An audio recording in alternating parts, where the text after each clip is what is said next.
I'm now on the scene. Everything is under control, gang. Once in a generation, the vast mind comes on the scene. It speaks for all men at all times. Yes, sir. Alligator, victim of prejudice. I'm telling you, it's popping up every place you look. Alligator, victim of prejudice. Marco Island, Florida. Albert, the alligator, has been ordered evicted from his golf course lake for allegedly eating a pedigreed poodle. And what's the matter? Seems to be the bomb has just dropped in the control room. Everything okay, George? Fine. All right. Kick them out. Tell them we're working here. All right. It says, but the state has filed a countersuit on Albert's behalf, charging that he's the victim of a prejudiced judge and a gator-hating golfer.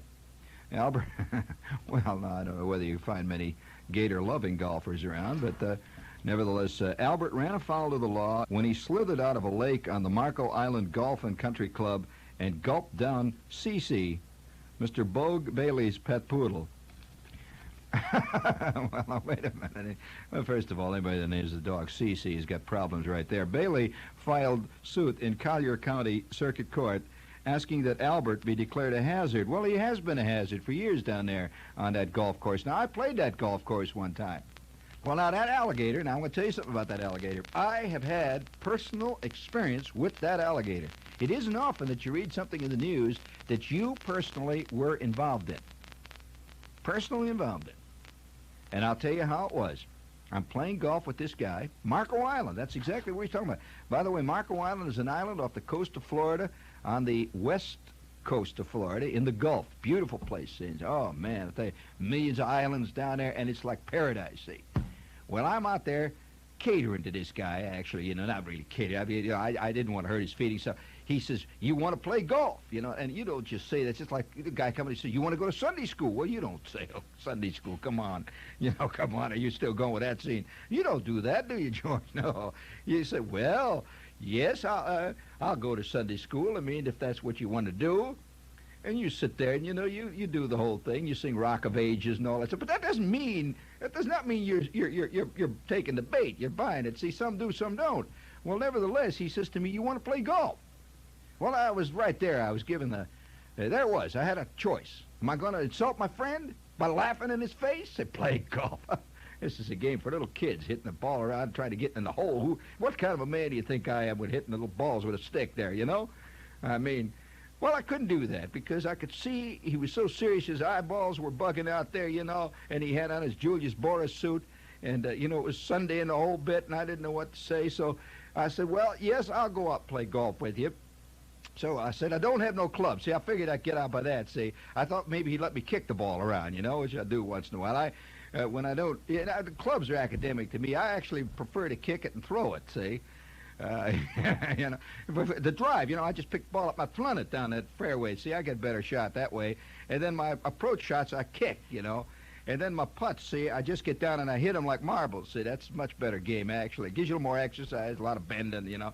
So I said to him, I don't have no clubs. And he says, no clubs?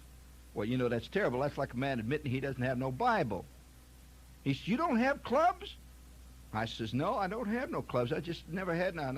The one club I used to carry in the glove compartment of my car, but I couldn't play golf with that one. It was a pretty good one, though. I used it a lot, but it was actually a jack handle, Bill. And he says, well, you got no golf clubs. And I said, no, I don't. He said, well, I think we can arrange for that. And he called the head deacon there, see. He called the deacon at the golf course there, you know, very serious about that. And he says, I got a friend who don't have no clubs, and could you fix him up for that? And, of course, I could hear a lot of yelling on the other end of the line there. You mean to tell me you're letting a man come on our golf course, a serious golf course, who don't own his own clubs? What is this? You know, it's like a guy borrowing a Bible to go down to Sunday school. You ain't serious if you got to borrow one, you know. So he says, yeah, we fixed it up. So I go down there, and I had this set of clubs. I want to tell you, I had 150 clubs in this bag. So you couldn't believe it. Have you ever seen serious golf clubs, George? I mean, you know, like you and me, you know, we play golf. Our golf consists generally of miniature golf. You know, once in a while there by the boardwalk, and they give you one of these little things. You hit that green ball around that blue one, see? That's the hole. The only hole I really like in golf is the windmill. with the big windmill going around. See, and I love to swat that ball right through that windmill, you know. One time I hit that, well, of course, I'm going to tell you about the time I played this miniature golf course. I don't know what was the matter with this guy. If something was wrong with the motor in the windmill, you know, they had the windmill goes around there and you hit it through the blades. You're supposed to put it through the blades right in that hole there. Well, I'm playing out there, and I don't know, either the wind was blowing that windmill, and it was getting a little additional help from the motor because, boy, them blades were going on. It was a blur, see? And every time I'd hit the ball, one of the blades would hit it. Bam! 35, 40, 50,000 yards off into the weeds. I batted 17 best drives I ever did in my life. So I'm playing golf. I love this game, see? So I said to Bill, I said, well, Bill, do they have any windmill holes on that golf course? How about the over and under shoot-the-shoot hole? The Lindy Loop, you know, the one you hit the chute that goes up and down like that, comes back, hits the lady on the next hole in the neck. You know, that's a good one. So he says, no, we don't have it. This is a real golf course. The kind like you see on the Sunday afternoon TV games, you know, with Chris Schenkel all the time talking about these great. And you notice, like in all churches, they speak in a hushed voice. That's important. You don't hear Chris Schenkel standing there on the 18th green saying, hey, folks, we're down here in the 18th green, and Arnie's about to hit one. Oh, he hit that little mother. Look at that. No, you don't hear this. They talk like this. Arnold Palmer's about to putt for his birdie 3 on the 18th hole. He's lining up the putt. You always hear the wind blowing. And here's 40,000 people sitting on it. They're more silent than where they were in St. Paul's Cathedral in the Vatican itself. They're not saying a word, nothing. They're not even breathing. That's true religion. That's reverence. Arnold Palmer lines up his putt. Oh, he missed it. He missed it by 6 inches. And then the crowd goes, ooh, that's religion.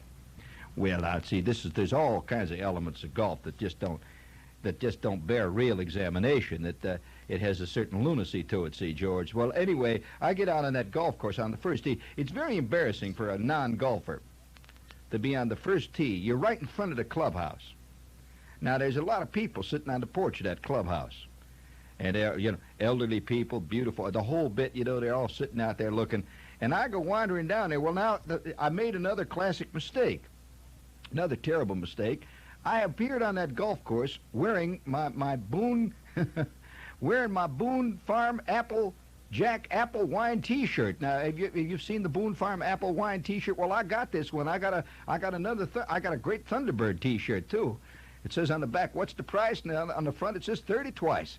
And I love this T-shirt, see? So I wear then I figured I'm dressing up, see? So I show up at the golf course with my Boone Farm Apple Wine T-shirt.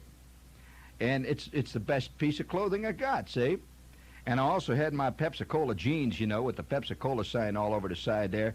And I showed up at the golf course, and Bill's, see, we arrived separately. See, Bill drives in the car, and I show up, and he says, what are you wearing there?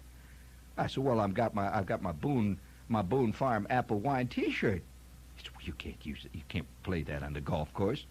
I mean, you can't do that. He says, even Lee Trevino doesn't play with a suit like that. And I said, because, you see, really, the religious golfer finds Lee Trevino very irritating because he tends to laugh on the golf course, you know, at crucial moments. And you just don't do that, see. So he said, we'll have to fix you up. So we go in the clubhouse, and the next thing you know, I come out, and I got a pair of these light green slacks. He says, they're Jack Nicklaus slacks. So I got a pair of light green Jack Nicklaus slacks, and I got a, is there a golfer named Billy something? Yes, Mr. Casper, I believe. Well, I played with a Billy Casper shirt. And I was given a hat. It was a funny kind of a white hat. It was a curious little hat with the thing sticking out the front. Is there a golfer that wears something like, is there a golfer named Marr? Is there a Mr. Marr that plays that game, David Marr? Well, I have a David Marr hat, see? Well, now there I am. I'm wearing my red, white, and blue track shoes, and so that wasn't going to do. So I wound up with a pair of Jack Nicklaus shoes. I'm all set.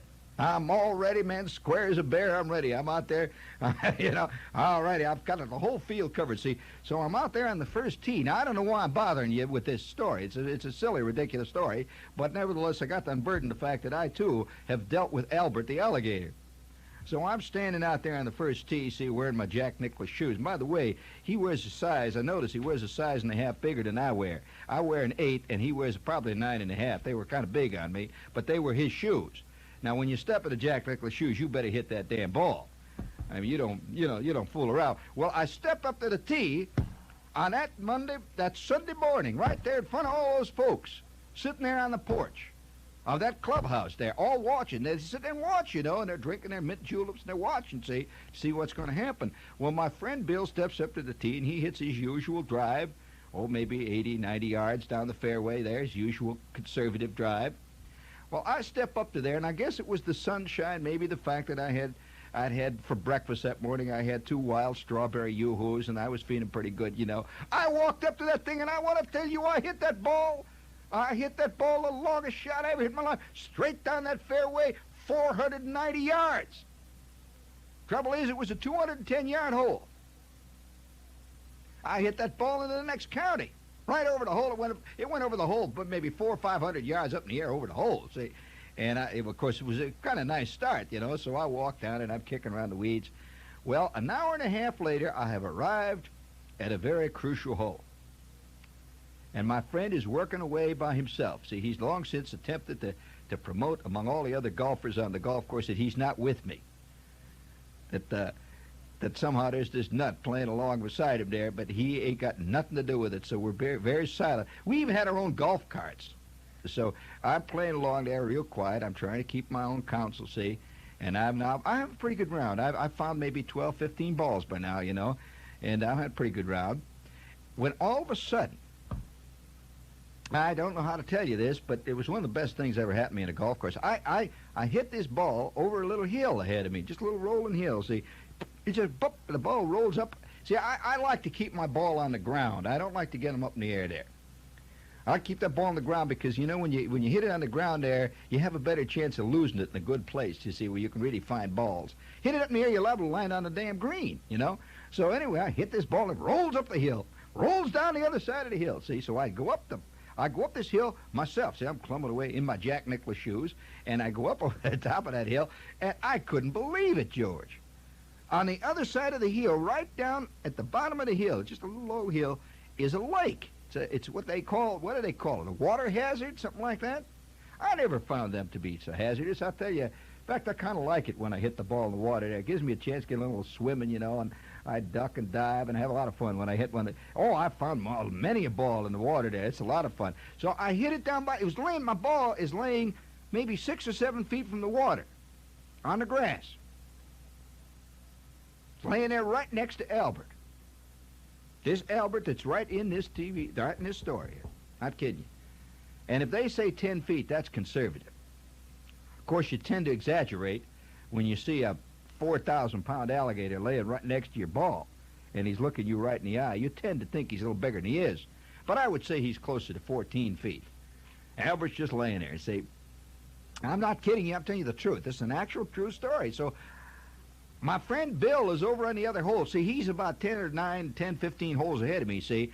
And luckily, the hole that he is playing parallels mine. He's already on the way home. See, I'm still on my way out. So I see Bill over there. I say, "Hey, Bill." And he says, "Yep."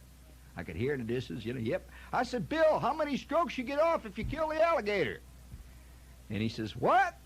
I says, "My ball's laying next to a big old alligator here, and he's licking his chops. What do I do?" Well, I wasn't going to lose that ball. I mean, it's the Puritan in me. It's the Protestant ethic or something. George, I just don't want to give up on a ball. I never really lost a ball. I know. I can understand Captain Ahab looking for that damn whale all of his life. He ain't going to lose no whale. I ain't going to lose no ball. So there it is. That ball is not more than 6 or 7 feet from the tail of that alligator. Now, I had heard all of my life, you don't get near the tail of an alligator. You heard that. Because, he swings that tail mighty mean, and it's a big one. That's a big, fat tail. He doesn't have a little tail like CC the poodle, He's got a tail, man, that swings. And he's just watching me. He is alive, and he is awake, and he's looking at me. Well, I hollered to Bill, "Hey, Bill, what about this alligator? How many strokes do you get off?" I mean, what do you do? You play it from the alligator? What do you do? He said, "Well, you got your choice. You can drop a ball. You can let him have it. He likes to play on a Sunday." I said, "How does he play?" He said, "Well, you never know.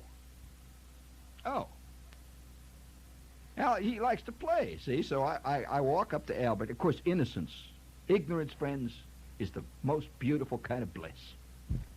Oh, I'll tell you, more people have done great things by simply being dumb. Dumb. Ignorance. I have seen ignorant people be so happy doing the damnedest things, and they just don't know, you know? I saw a lady one time pick up a rattlesnake. I'm not kidding you. I saw a lady in Kentucky pick up a rattlesnake one time. She says, now here's a big worm, and she held it by the tail.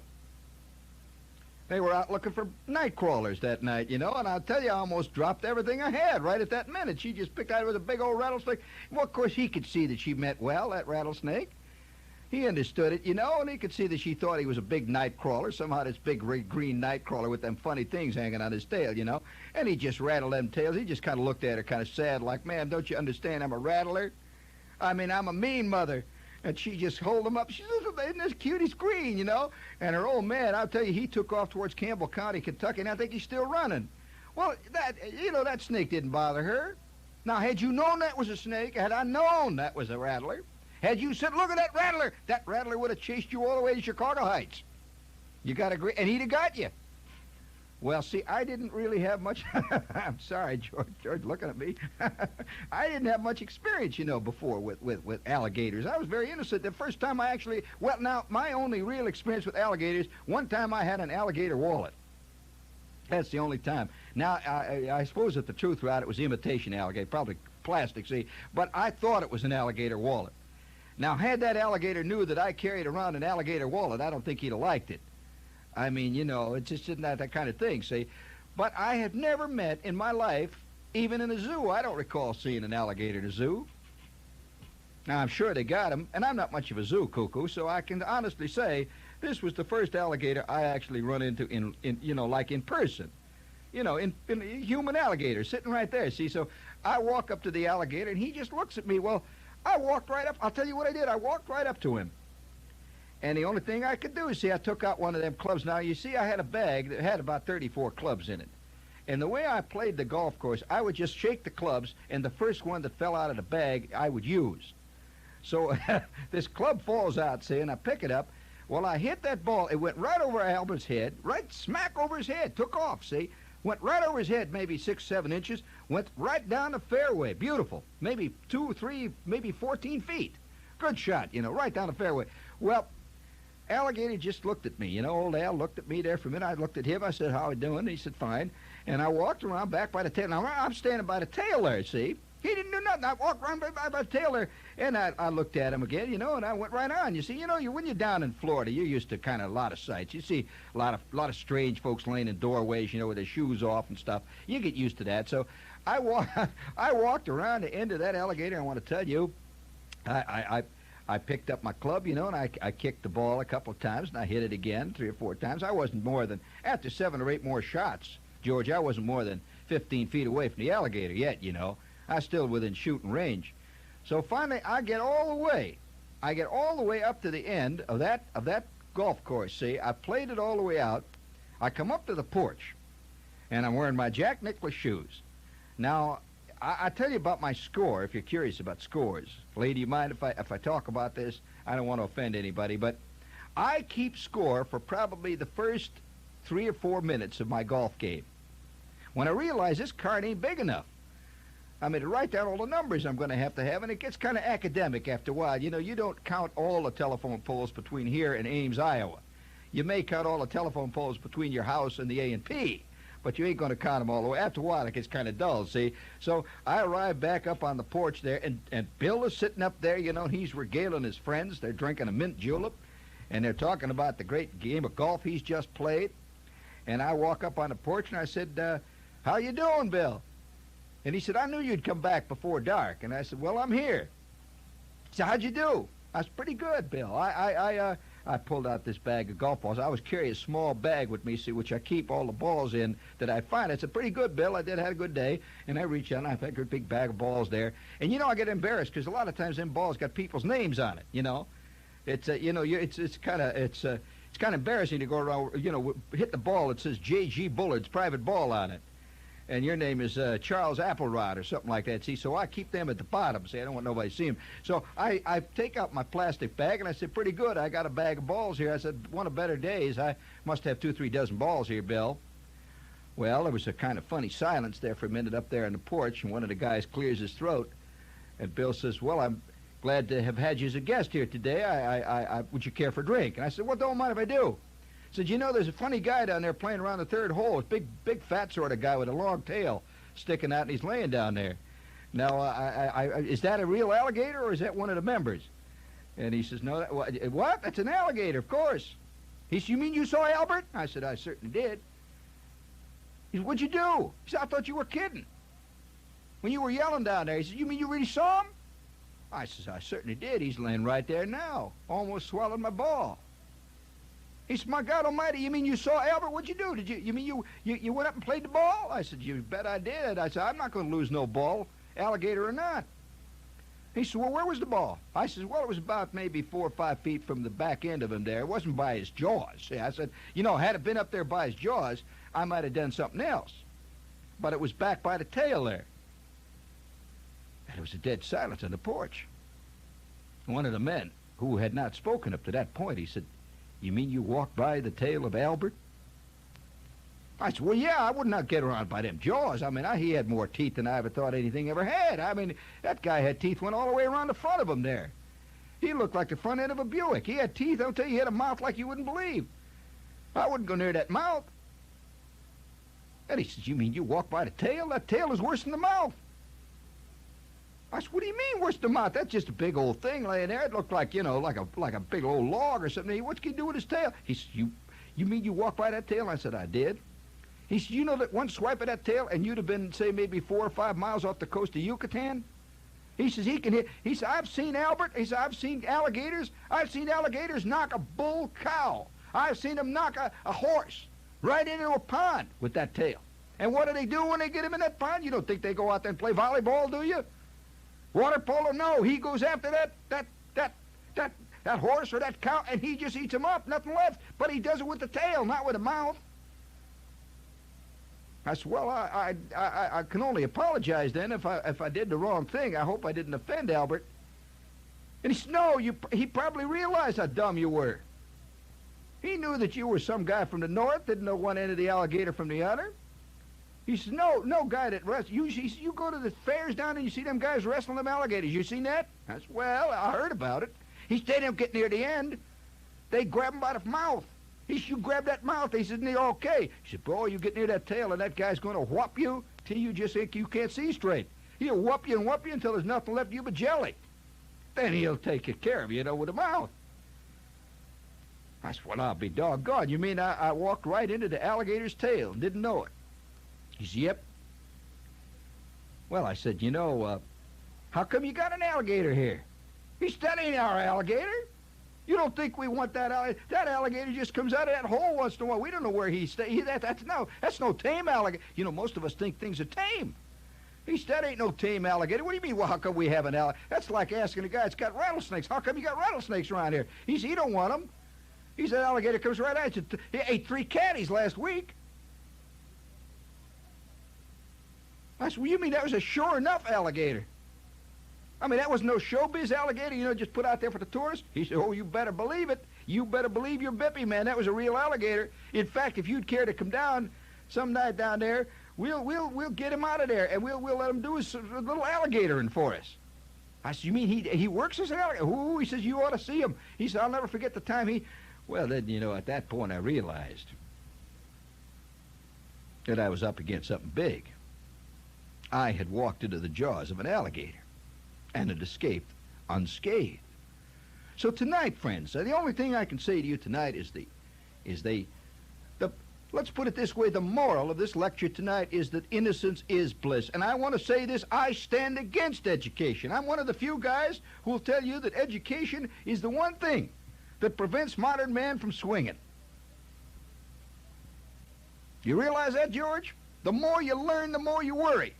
The more you worry, the tighter you get. The tighter you get, the less fun you got, and the next thing you know, it's nothing but yelling and hollering and fist fighting. And that's what I'm against. So I say to you that if you have any innocence, if you have any good motherload of ignorance, you keep a hold of it. You protect your ignorance at all costs. Because ignorance, friends, is bliss.